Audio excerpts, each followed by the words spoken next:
Umabot na po sa 111 na katao ang nasawi sa probinsya ng Cebu dahil sa panalalasan ng bagyong Tino. Ayon nga sa ulat ng Cebu Provincial Disaster Risk Reduction and Management Council o PDRRMC.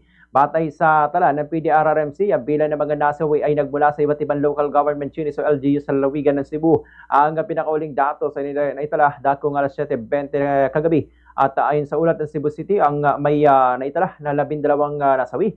Sinundan ng Asturias na may 2, Balamban na may 6, Bantayan na may 1, Compostela na may 25, Consolacion na may 1, Danau City na may 9, Liloan na may 35, Mandaue City na may 12, Talisay City na may 7, at Tabogon na may 1.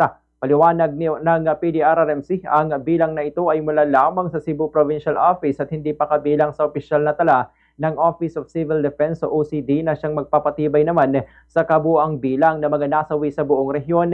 Patuloy namang isinasagawa ng mga otoridad ang search, rescue at retrieval operations sa ilang bahagi pa ng probinsya habang tinutugunan din ang pangailangan ng mga nasalanta at nawalan ng tirahan.